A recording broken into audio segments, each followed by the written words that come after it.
Hey friends, this is Sarah from Beyond the Beat, coming with our first segment of our new series, Music Notes. This is episode 1 with Jordyn Browne, and today we're going to be talking about women in music. All right, Yes. Welcome, Jordyn. Hello. So happy to How be you here. doing? I'm excited. I'm good. I'm great. How are you doing? Good, yeah. Awesome. All prepped? Got my All notes here? prepped. Yeah. Amazing. I'm ready. All right, let's jump right in. Cool. Let's take it back and maybe talk about the first female artist that introduced us, well, I guess, to women in music. Who were you? Yeah.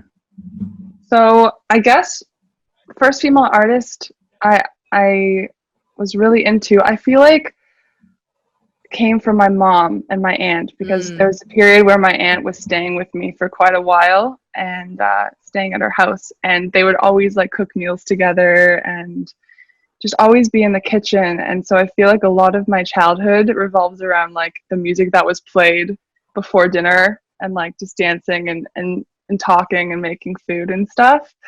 Yeah. And so we used to play a lot of Norah Jones while we were cooking, Dixie Chicks, Sheryl Crow. My mom loved Sheryl Crow, and she would always play like in her convertible, like whenever she wanted to go somewhere, she'd always like she would just play like so many amazing female artists. And yeah, how about you? That's so fantastic. Similar deal where like probably the way of all of us, like when we were kids, it's like a lot of your music tastes are evolved by family members. Yeah. And my mom, I don't know if you remember this, but like back in the day, my mom subscribed to this CBC mailing list where they would send her CDs from like up and coming Canadian artists. And I remember like the first one I ever got hooked on, and I was like 5 or 6, was Avril Lavigne's Let Go. And that was like, Ooh, that was yeah. big for me. Yeah, for sure. Yeah. For sure. Avril came in, I think, when I was a bit older, like maybe like grade 5 or 6. When I was really young, though, it was like just like classic Norah Jones, Sheryl Crow. Yeah. But yeah, when I started to get older and I started getting into my own personal style and wanting to, play guitar and sing, Avril was like definitely huge for me. And I feel like for so many girls, because I still think like there's never been another Avril. In the music industry. 100%. Someone who's like punk rock, but also somehow very mainstream, but also and plays like, pretty instruments. avoidant. And plays her own stuff. And I don't think she cared so much about the style either, like she was very goth, and I've never seen a mainstream artist like that ever since, which is pretty incredible. And those first 2 albums were like prime angst for like those. I mean, the first album I definitely got into like a little bit too young for that. But by the time, oh my God, her second album came out, which I totally forget, but that's the one. Was it Complicated? Was it called that? I don't know. Not Complicated. Don't leave me hanging in a city so dead. My happy ending. That was like yeah. Is that where she's standing in the street and she's got her arms crossed, or is that Let Go? That one's Let Go. This is the one where she's like black and white and she's like looking kind of over her shoulder. And it's like really grungy.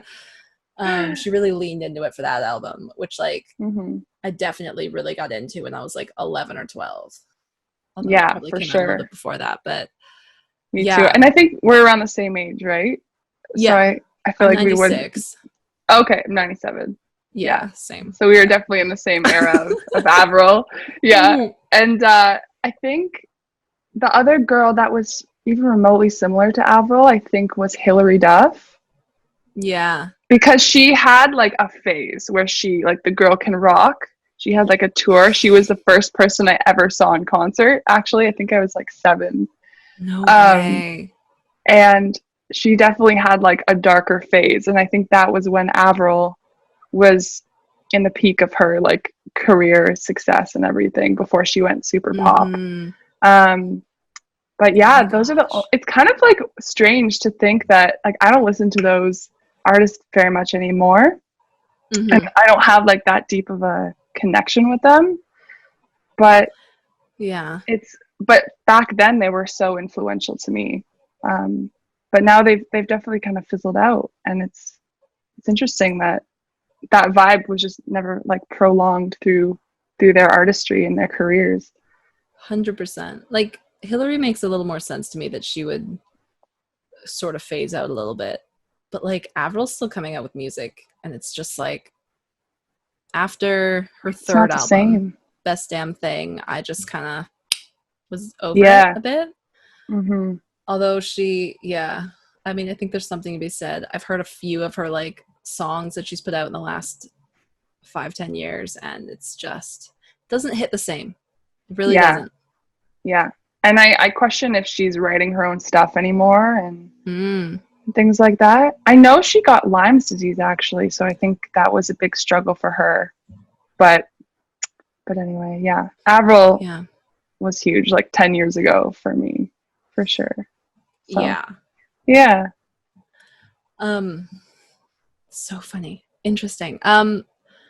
So moving down the line of questions, I guess. So the first female artist you ever listened to that made you feel some type of way, like empowerment, as maybe a woman, maybe just a human, maybe just to pursue music. Yeah. I Oh mean, man. I feel like as I got older, I started to develop more of a taste for like artists. But mm, I think for so many years I was like really, I listened to the radio a lot, you know, as a kid I was really involved. I just like watched Disney and all that like mm, typical stuff. But it wasn't until like I guess the middle of high school when I started to listen to like alternative artists and indie and garage rock and mm, jazz and psychedelic and all that kind of stuff.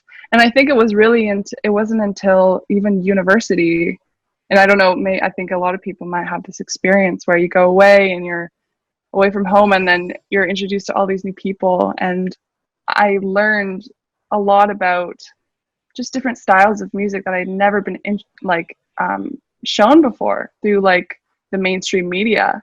So, and I think mm. I remember Fiona Apple was a huge one for me, and we were talking about this yesterday. But Yeah, Fiona Apple definitely changed my life. I discovered her in second year when I was going through kind of a period of like uncertainty in my life. You know, I was like two yeah. years through undergrad. And do you know Fiona Apple at all? Yeah, so I'd heard of Fiona Apple, and then you would come to me saying, she was very influential for you. So I, over the last like 24 hours, have been like really going back and listening to a bunch of these records. And I didn't get to Fiona Apple until 9 a.m. this morning, and I see it, 100% I see it. But she is such like a time and place. Like she gives me like I'm in a place where I need to be in pain or I need to heal kind of Yeah. music, and maybe not, Yeah. 9 a.m. on a Wednesday. Um, Yes. it hit, Exactly. there was some lyrics in there that she was throwing at me that were like just cutting right to the core. And it was like, oh my God. Yeah. Okay. Yeah. So that was what I was gonna say when I was in second year. You're totally on point. Like, and I think a lot of critics call her like she's so authentic and intense, Hmm. and just radically sensitive. You know, as a Yeah. person. And I think for me, when I was at school, when I was played her album called The Idler Wheel, um, that album was huge for me because I think, and I don't want to say, don't want to generalize here, but like as a woman that was part of the system, as we all are, of like, you know, systemic patriarchal societies, I think it was really difficult for me to express any frustration or anger or Hmm. anything turbulent that I was feeling as a musician and just as a human being, you know. And I think after some years of struggling with, you know, maybe male manipulation or like hearing about it in the industry.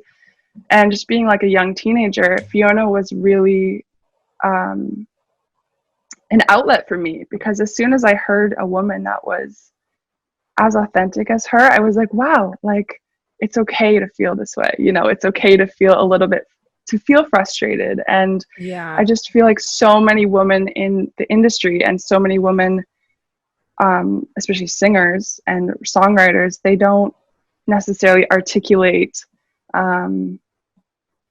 exactly how they're feeling about male dominance in their life. It's just like a really intense album. It's a And really intense album. yeah, and I just think it's really cool. So What's that song that oh my god. there's a song called Regret that is Yeah. the most Sorry. insane. Yeah, no, it's like the most insane song. Like, just the lyrics are so potent and beautiful, and I love the jazz. She was a jazz musician, classical musician, and I guess she makes like Baroque pop with a mix of like art pop, and jazz Mm. intertwined. So yeah, she's just such a unique person, and I love Yeah, her. that was one of those songs this morning where I was just like, I am just not prepared to feel this kind of a way yet. But like Right. Yeah, not something for really 9 a.m. for sure. yeah. I'm like looking back, like I'm very excited to like go listen to those albums again, like in the dark with some candles and like just Yeah. I get think I deep listened there. to that. I think I listened to that in my friend's shed in the middle of winter, and it was freezing Mm. cold, but we were just hanging out and chatting, and she changed my life that day. I was like, wow, there are female artists like this that like Yeah. really get into their souls and express, and they're not afraid to let out anything that they're feeling. And I think it was crazy because after I heard Fiona, I started to learn, I picked up piano again, and I wanted to learn jazz Mm. chords. And something about that album, I don't know what it was, just really changed my perspective of authenticity as a female songwriter. And so Yeah. after that, I actually took a year off, and I worked at Beyond the Beat, funny enough, doing admin for them. But and then I ended up going back to school the year after for music, and I had changed programs, from psychology. Oh my god. So yeah, and so it's so So she would have crazy been an impact for that. for sure. And it wasn't just that album. Like Ooh. Yeah. I do, yeah, I do think that she has a lot of amazing, like other amazing albums and things, and songs. Maybe I Mm. can do that someday to help someone else, Yeah. just like maybe process something or experience something, that they need to go through, even if it's intense and dark. And like, that's okay, because I think that's so like the antithesis of how women are raised, in the West, especially. Mm-hmm. So I think I needed to go to that extreme and just be like, yeah, you Yeah. know, Oh, for sure. Um, wow. Yeah. I I don't I know. I feel hope that like makes sense. no, that makes sense to me. I mean, some artists like you just need them to like Shake you a bit. yeah, you have to be like rock to your core. And I find it's like different strokes, different kinds of like emotional hits. Cause for me, I would say like the first female artist that ever just like really rocked me to my core were the Chicks, formerly the Mm, Dixie Chicks. Um, love them. yeah, it was the first time that I ever felt like the same kind of deal where it's like you're getting hit with all this emotion that just sort of changes your outlook and kind of makes you like pivot. And this is going to sound a little more ridiculous because I was not in university. I would have been in about the fifth grade when this happened to me. But they dropped their album Fly, which was the one that came out right after um, they made those remarks where they About Bush. I about think it Bush and was. Iraq. Yeah, not supporting his decision to invade Iraq, sort of offhandedly while they were tuning guitars in London. I think it was overseas. It definitely wasn't in the States. Um, and my mom, again, because so much of music is, like, for me at least, is, you know, just family introducing it. But I remember my mom playing "I'm Not Ready to Make Nice" for like months. Like, she loved it, and she loved the story of like these country girls in this well, you know, a very conservative fan base in the conservative South, um just being able to say what they wanted, but then just the absolute hate and death threats and horrible stuff that they had to go through over these offhanded remarks to come back with like a beautiful piece of work. And it was like the first time the first time I feel like I really heard about like my mom being so deeply affected by music. And Wow. that was like something interesting to witness. And also this story was just so empowering that they came back. And like "I'm Not Ready to Make Nice" is like one of It's a those like great song. songs, yeah, it makes you kind of feel like you can do anything. And like, and taking Hmm. ownership of being like, I'm not going to forgive you guys. You literally, um like, there's that line in it that's like, "It's a sad, sad story when a mother will teach her daughter that she ought to hate a perfect stranger." um and just being like, you know, like, I'm not going to forgive all this horrible stuff that you guys said about us. Wow. And I think Wow. that was just very like, oh, look at that. Like, we can just sort of feel what we feel and make freaking beautiful art, right? Yeah. I remember when that song came out. It was amazing. It was huge. Huge. And also to, yeah, and sorry, and then to piggyback on that, off that same album in a very different way, "Goodbye Earl" is on that album. If you know that tune. I don't know if I know it. Oof. Maybe Oof, if I'm I going to heard send it to it. you right after this. It is, Okay. yeah. It is the story about Marianne and Wanda were the best of friends, and one of them gets married, gets abused by this guy, and then it's like, um, the other one comes back home, and then they make it their life's mission to find this guy and kill him. And it's a real upbeat tune, but it was like, and also that was like the first song I ever heard about like real sisterhood. And Right. like going back to that today Yeah. after like another 15, 20 years of being a woman and having female relationships and seeing the effects of um, abuse and stuff, like, it is to this day just so empowering. It's For like a sure. Steel Magnolias kind of a moment, you know, just like Mm, women coming together, yeah. you know. I got to give that album another listen because they were huge for me too growing up, and it's been a while. Yeah. But Yeah. and yeah, the chicks are doing some amazing stuff now too. I haven't Mm-hmm. completely heard their new album, but I heard the song March March. Mm. I think that's what it's called. Yeah. Regarding the protests and just everything that's going on with the Black Lives movement. Do you like the song? Have you heard it? I do. Yeah, I'm a big fan. I've got through the album now, and it's impressive to me how I mean, a lot of it is the processing of the lead singer's divorce. But like, even Okay. mixing like March March and the way she made Gaslighter, which I mean is probably inspired by her ex-husband, but also just like Wow. works um as a bit of a revolution song as well, you know, like you could say it's about Trump, you could say it's about any like Right. male in power, or, you know, I mean, Mhm. different from the Black Lives Matter, like the March March is definitely, I think, more towards that. But like, I think it's just really, really big of them to like put out this music as country artists, you know, like For sure. For it's, sure. it's a It's bigger huge. risk with that, I think, than to say do it as like an R&B or even pop artist. Right. But Yeah. Respect. Huge respect to them.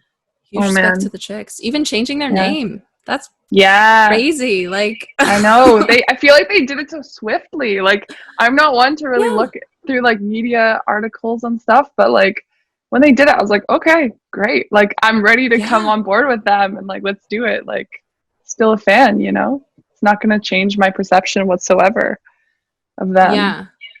I think it's so, and they're like one of those groups that like, yeah, they probably should have changed their names, you know, with the connotations of Dixieland, but Yeah, also I'm curious about that. I actually don't know too much about the history of that Dixieland's or like their name in with particular.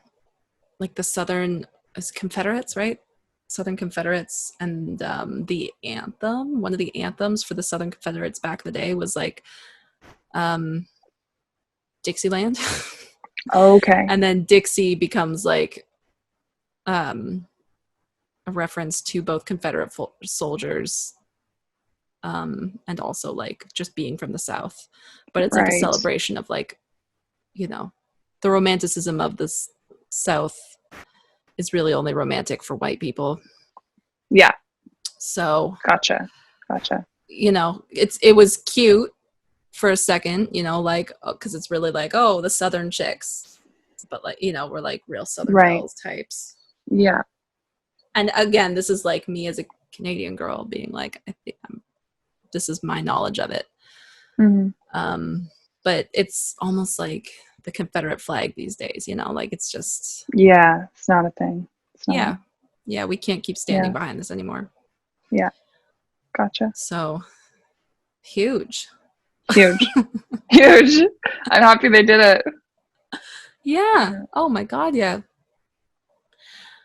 Um, yeah. So I'm also curious to hear um, of females in the industry, who would you have said would be would have been torpedoed in the industry as a female that could have been more successful as a male?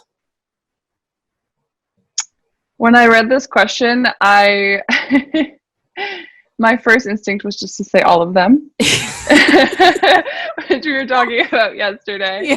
Yeah. Um, and It still yeah, I makes me think laugh. yeah, and in terms of like the industry and the especially the pop industry, I think Taylor Swift is a good example, and obviously Mm-hmm. she's like still at the pinnacle of the pop scene. But even you know she has a song called "The Man" and "Mad Woman" that just came out Mm. 2 weeks ago. I don't know exactly when. Um, but she's talked numerous times about how she would be way more successful and way less criticized in the media if you know if she didn't have to deal with the sexism that came along with being an artist in that type of industry. So I think definitely Wow. Taylor is an example, and then the second example that came up would be um, Nicki Minaj and Cardi B, Mm. you know, and how the industry kind of creates this illusion that there has to be only one top female artist in each genre. So like Nicki has held that like, you know, title for quite a while now. And when Cardi came onto the scene, and I don't know too much about like I don't listen necessarily to Nicki's music, but I've just heard that, you know, they had a lot of beef, you could say, and just like, Yeah. you know, just a lot of drama and a lot of just a lot of turbulence between the two of them. And meanwhile, I'm sitting back here hearing about it like, well, why can't they both, you know, make Yeah. music together or write together and like do a duo thing and support each other? Because that to me is my first instinct. And as like Yeah. a student going to university for music, it's like everyone is there for the same reason. Everyone's supporting each other, you know? And like when you're in that baby phase, especially I can imagine for Cardi, if you're like at the beginning of your career, like you don't necessarily know what you're doing, you know? And I Mm, think to have, I like how amazing would it be if pinnacle, you know, artists in the industry just looked after new artists and showed them a way and like, you know, yeah. let them into their world, I think, and their universe. I think that would just be so interesting. And I think for women, it's so much harder because everyone just feels like they have to compete. Yeah. And so yeah, I would say generally my answer would be everyone, but yeah, those are my Those examples. are such good examples. And like, ooh, the Cardi thing was so hard to watch because I like, so for me, I've always been a big Nicki Minaj fan. Not super into Cardi. Like I've heard the big hits. I think I may have Mm, listened to her album a time or two, but like not as much for me. But and I'm sure you can definitely relate to this. There's something so frustrating and so sad when you are entering a male dominated space and maybe there's like one other woman in the room and from you always kind of have that feeling of like, oh thank god, like let me go reach out with her, exactly. like let's go hook Yeah, up and yeah, like exactly. Like there's so much strength in that, like in vulnerability for women yeah. too, you know? Oh man. But then to like go reach out to this person and they're like kind of like shrug you off because they want to be like one of the boys and like prove that they're in with them and like don't want to be associated kind of deal, which like is what it feels like, what their whole thing feels like. Right. Like Nicki just will not share the space, Yeah. which I think is interesting. Like it's ingrained in her at this point. Yeah, and Like, I think it's ingrained in most women, you know, yeah. and it's not their fault. And you know, it's hard because it causes a lot of suffering for Mm-hmm. people, but at the same time, it's like you can't blame them because this is how we were raised in a way. It's just like this programming, this social programming is so intense and so unconscious to an extent. Mm. Sorry, we're getting Yeah. all like No. psychological over here, but But it's true but though. it's Like, true, you know? because So, especially like in hip hop, it's like there was such a dry spell for so long of like there was no female rapper until for like I don't know 6 years before Nicki. yeah. Um, yeah. So when she took that, and then it was just like, although I think it's interesting now that she collaborated with Doja Cat on Say So. So that's like at least Oh, she's sort okay, of okay. opening up with somebody because Yeah, I think the female rappers coming up behind her are being a lot more inclusive and like right. a lot more collaborative with each other, Mm, which is good to yeah, see. yeah. And you know, Nikki is, I guess, if you're talking age-wise, she is she's been in the industry for a long time, and maybe that like that type of that generational conditioning is perhaps cycling out as well, so that when younger female Yeah, artists come along, that's gonna things will change over time, you know, that's and so things will be true. more inclusive. And maybe that's why it's like she's holding on so tight because she knows, you know, that like, Yeah, you know, that it's like, unfortunately age is important to the industry. yeah. And yeah, she has a very 2008 mindset, Yeah, yeah, which is exactly. good to see changing. Hmm. We're stepping back from that a bit. Hmm. Um, yeah. So those are like people who've, been struggling through it, but women that you might think have been jumping through these hoops successfully as a female. um I'm trying to think of who I was thinking about yesterday. I know Taylor Swift is a good example, of Mm-hmm. course, because she's just consistently evolved and metamorphosized herself Yeah. for so many years. And like, I almost find that, you know, every album is different, is a different genre, or you know, she's kind of playing around with what she can do. And I remember you said that you found Lover, which was her last album, and this new Folklore album to be quite different, right? Mm-hmm. And that you were pleasantly surprised with that album, with this new album. Yeah, I was right? really happy. This is Yeah. my little Taylor Swift tangent I'm about to have, but Please. I was a huge Swiftie for many, many years. But she came out in 2006. I was 10 years old when she hit me with Our Song and Tim McGraw. And she's been a cool artist to grow up with, because you can think of, like, I can think of my life up until, I would say 2016 is where it kind of stops for me. But like, in terms of like, this was the Taylor Swift era that was happening during this period of time. And it was like you were growing up together. Yeah, for sure. Reputation was a bit of a detour for me on that. But then Lover was a huge detour because it felt very young. And it was just like, it came out 2019. So that's like 13 years of being in the spot. 13 years your fans have grown up with you. You're 30 years old. And it just feels young. And it's like, it feels like she's marketing, you know, to something. yeah, maybe. Exactly. I mean, and it wasn't to all a like certain that. There was demographic. definitely songs on there that were like great. And I think the main, like, Lover as a track is fantastic, and a couple others as well. But Folklore to me was like, okay, good. Like, you're a 30-year-old, you sound mature, you're telling your stories. Her lyricism is like the best it's been since Red. It's a huge pivot, and it feels more like I can get back on board and be invested in this era. Yeah. Especially like as a 23-year-old now, it's like, this is it.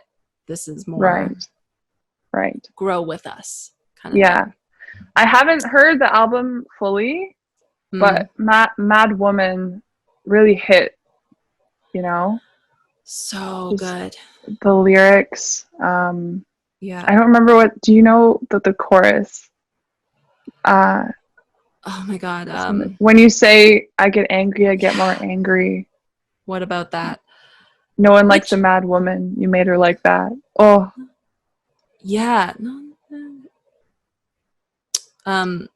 Yeah, I think it's such, and again, it's such like a more mature and personal version of the man, which to me was like, the man was like accurate, but it was like, it felt very like surface level feminism. Yes. Like, we've been talking about those kind of things for a hot minute, where Mad Woman is like, oh, look, like, this is like legit your experience. And I've heard you know, people say like, because there's also the line like, when you say that I'm crazy, I get more crazy, which I've heard before, but something about the production and the way that she's singing it is just like, oof, like, it's so real. And and I think no one had, no one has had to face that like extreme, you know, the extremes of the industry the way that she has, or the extremes of the cultural pain, you know, that a lot of women face, like Taylor has had to really face everything, the whole world watching her grow up, you know. So I think it's so amazing that watching her grow as we're growing and her fans are growing, it's like finally she's finding her authentic voice about it in a way that is very articulate and mature, I think. And like I'd like huge respect for that. So like, something I heard specifically on that track, did you follow at all like the Taylor Swift Big Machine Records debacle, where she like left her old label? I heard something about, does that have to do with Scooter Braun? Yes. Yeah, and then they took her mastering rights, or something for her older songs. That's infuriating. That like, her record label, she tried to buy them out for her masters, and then they sold it to Scooter Braun instead, who's like Justin Bieber's manager and Ariana Grande's, but Ariana Grande has not said a peep about this, which is interesting. Wow. But I heard that Mad Woman was like a direct response to Scooter Braun and Scott Borchetta, who's the Big Machine Records guy. Big Machine label? Which one? Mad Woman?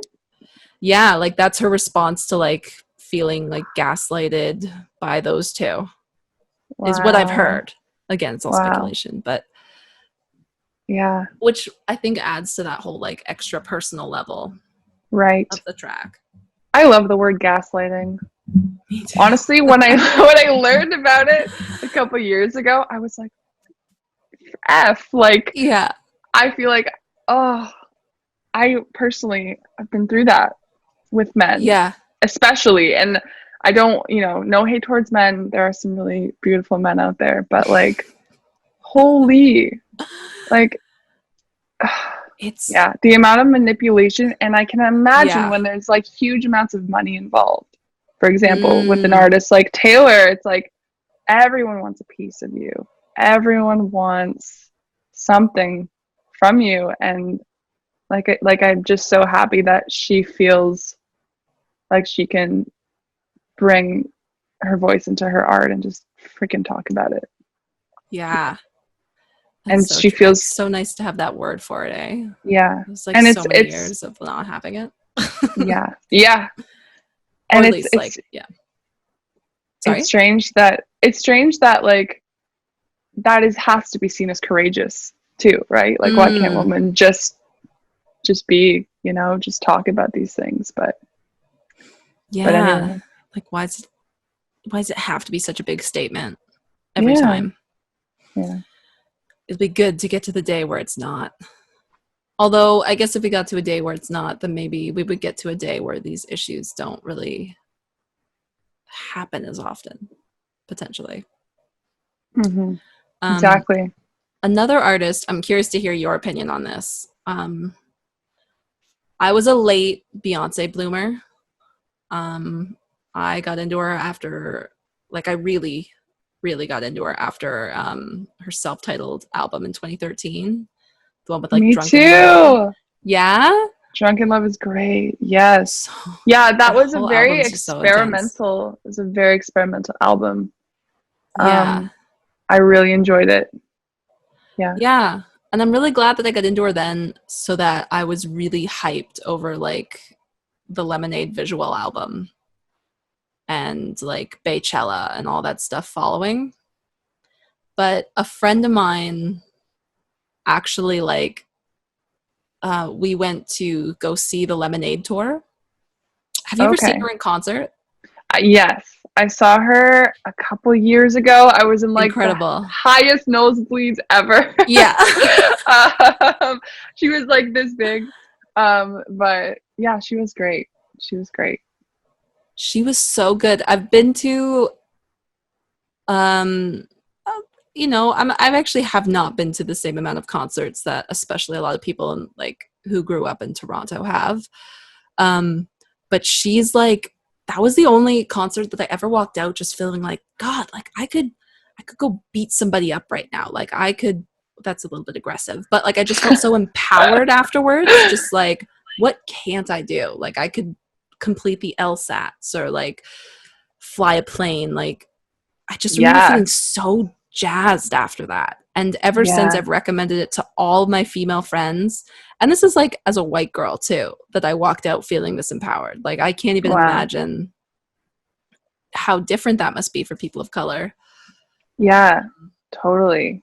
Yeah, women of color have to face like so much more, like on top of the sexism, So it's incredible that what Beyonce is doing, and especially for young girls, Yeah. And yeah. And she I know she makes a point of hiring for her tours, and usually for most productions she's in, but definitely her tours, of like having an all-female staff, which is super impressive. That's very cool. Yeah.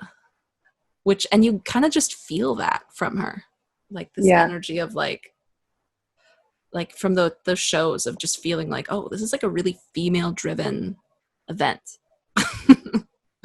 And then it's also that added level of like, it's a female driven event that is so extraordinary in its production because she doesn't stop dancing for 2.5 hours, which is insane. Yeah. But I was taken back by her. I think the live album she put out for Coachella.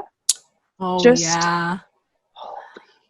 Just the detail and the complexity of the arrangements and the transitions into the next song, and like the dancing. I mean, obviously that the dancing's not on the album, but she was dancing, you know, on the at the show, and so much for every song. It was choreographed, and it's like, how does that? Is she even human? Like, I don't think so. Yeah. I don't know. She's doing it with 3 kids. Like, what the holy hell? Yeah. I mean, you know, I don't know the help and support she gets as being such a wealthy person at this point, but like, that's got to be really tough. Yeah, exactly. I was very impressed by that. And looking towards the future, what women are we excited about? I think we talked about Phoebe Bridgers, right? She's really interesting. I think she's in her early 20s, and she is like a folk songwriter who I personally really love. Her first album, Stranger in the Alps, is incredible. Also like deeply confessional and emotionally intense, which is like right up my alley. Yeah. In a way. I love albums that just aren't afraid to just dive in, you know, and just get to the real stuff. And I think Phoebe does a really good job of that. And I think I'm just starting to listen to Maggie Rogers stuff. And I just think her story is so interesting about how she came into fame through Pharrell. And she was actually in a program that's kind of similar to mine at NYU when she was discovered by Pharrell. And they were doing a master class, and she showed him her song, her like one song that was Alaska, which is her like hit, you know, her number one single. And yeah, so I'm very interested in her, and I'm really excited to see where she goes with her next album, because I think she only has one out. But I think she's great, and I think she has a lot of fans that just really love her, and she's very humble and grounded, you know. I think she wanted to be like a tour guide of Alaska before she, you know, decided to do music. True. Oh my God. She hadn't written a song in like 2 years apparently, when Pharrell like met her, which I think is so fascinating. That's insane. So, yeah. Oh my God. Yeah. I'm definitely on board with you. Like, I'm excited to see where she goes, because I know the Pharrell thing happened, and then that YouTube clip came out, and then she was like skyrocketed into some instant fame, and she did come out with an EP. Yeah. But also, no, she took like, what was it, like 3 years off to write her album? Oh, did she? Like, yeah, she like stepped right back. I think she went back to Alaska. ? I don't know where she went, but I know she took some time off, which like is impressive to me when you have that like fire under you and everyone's like, you got to strike while the iron's hot, to just be like, you know what? No, that's not how I make my good music. I'm going to take a beat. Right.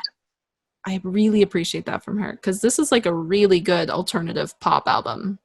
Right. Yeah. There's some great production on it. Yeah. And like, that's amazing that she stepped back. I didn't know that at all. But I can imagine, you know, your life going from so private to so public, because I think that Pharrell video went viral, and, you know, she had no choice. Yeah. At the end of the day, you know, she was being noticed, and I can't imagine what that would be like. So that's amazing, just to spend time alone, just to think about things. I'm trying to see on my list here. Her is also an amazing artist. Aurora, St. Vincent, Bjork, to name a few. Bjork has been in the industry for a long time. Honestly, I could talk about all these women forever. Yes. But oh my gosh, I think we're running out of time. But her is incredible. I Yeah, she watched. feels like she can do no wrong. Yeah, I was just I stumbled upon one of her videos on YouTube of her just singing in her living room with her guitar, Mm, and she was singing the song that she wrote, and it was just absolutely phenomenal.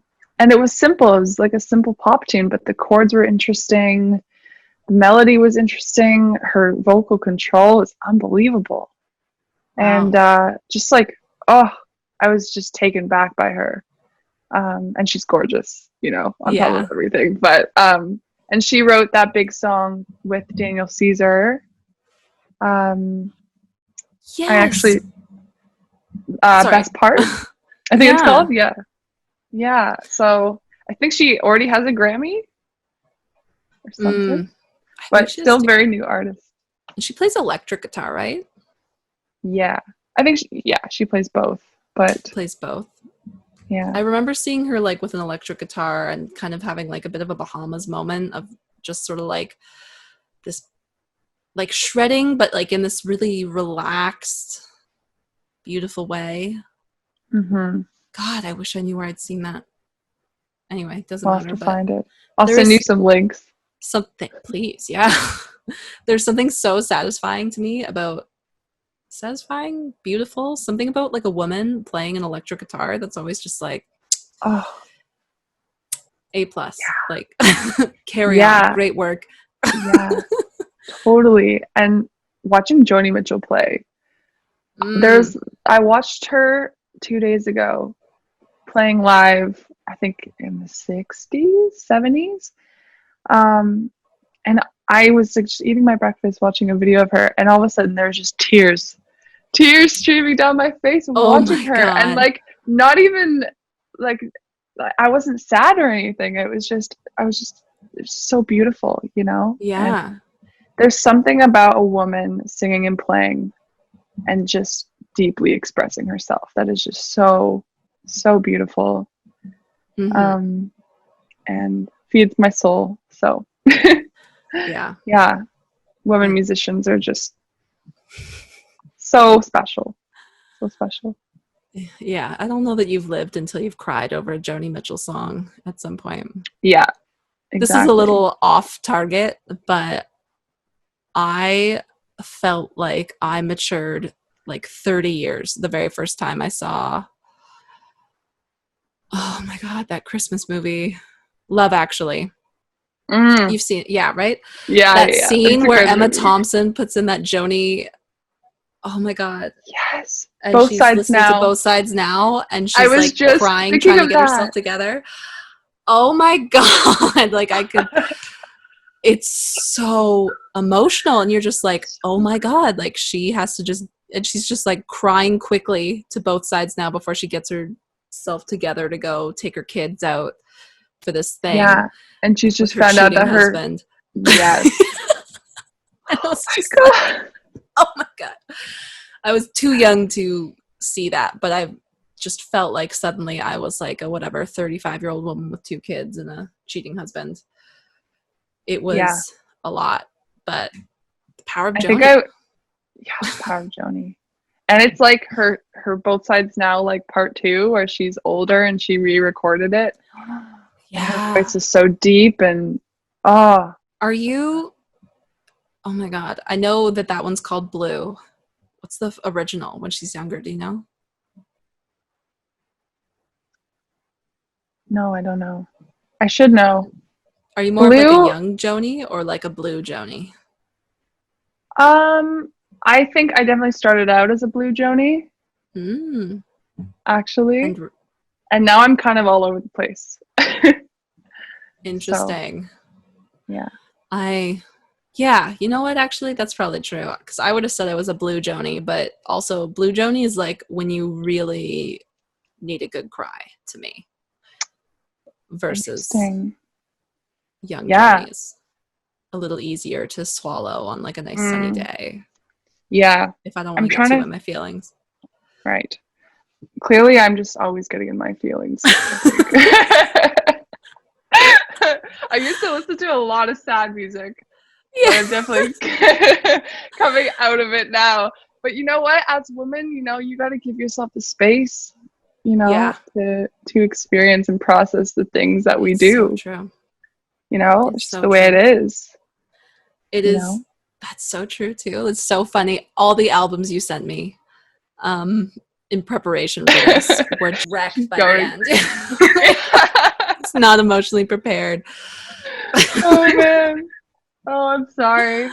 No, it's So all. funny. It's good. It's good. I'm excited to revisit Yeah. them and excited to know of their existence. Mhm. Mhm. To get deeper under Yeah. the, I there. I would love to talk more about Fiona's new Apple. Fiona's new Apple. Fiona Apple's new album. Um, that came out. Yeah. Fetch the Bolt Cutters. With you sometime because we should Yeah. just break down that album one day because it's Yeah, that would be phenomenal. really good. Yeah, I can't believe like um I sort of saw some reviews for it before I listened to it, and it was a lot of like really good, like 5-star, like, is this a perfect album? Question mark kind of thing. Like, and I was like, okay, like, it's a little bit too much is too positive, but it's jarring in how good it is. Mm-hmm. I think it is a Mm-hmm. bit of like a time and a place album, Definitely. but It's a sit and process album, yeah, but there's as like a Fiona reason it took always her so is. many years. Yeah, exactly. She Yeah. seems like she takes her time with her work for It's sure. it's yeah, just to give a little background on her, I think she grew up in New York and she was Mm. actually raped. She was sexually assaulted when she was 9 years old, I Oh think. my And so I god. think, you know, she's had a lot to say in terms of sexism in the industry and just Yeah. being abused by, yeah, just, you know. And but it's interesting. I actually learned a couple of days ago that Kanye really loves Fiona Apple, Kanye West. And there's an interview. There's an interview with them that happened a couple years ago where he was like, Fiona, like, I wanted to be the Fiona Apple of rap. And they're like talking about that and how great her Wow. first album was. And yeah, I thought that was super interesting. And then I found Selena Gomez is really into Fiona Apple, as well as Banks. I think, Oh. if you know her, she's a female artist. And yeah, I just thought that was so interesting. Like, I think Fiona is like this secret influential person, you know, that has really touched a lot of artists throughout Mm-hmm. her career. And I just think no one talks about her that often, you know, especially not until this most recent album. But I just thought that was so fascinating that Kanye was like in love with her for many years in her music. That's so interesting. I mean, yeah. In those reviews I was reading, it does seem like she's like in her 40s now, and she seems like she's regarded as like a legend in her, well, in music, I think, in general, not just her genre. Mm-hmm. And I think you can kind of see where Kanye is trying for that. Whether or not he's succeeding, I think, is a whole nother debate. But like, but it does Yeah, seem for like a sure. huge goal of his to kind of get to that, like, that just upper echelon of untouchable artists. You just can't deny Totally. how good their work is. Well, thank you for chit chatting. This has Thank you for been, having me. yeah, I don't even know. So much time just went by, and I just got lost in it a little bit. It's all good. Um, Time flies when you're having a good conversation about women. so true. Oh my god. Beautiful. And thank you to everybody for tuning in, listening to us talk, getting deep down in it. And yeah, I'm excited. I'm excited for the next episode. Let us know For down in the sure. comments if there's like anything anybody wants to hear from us, because this was really fun. I really enjoyed this. Yeah, me Excited for next too. time. All right. So thanks again for joining us, guys. Hope you have a good one, and we'll see you next time.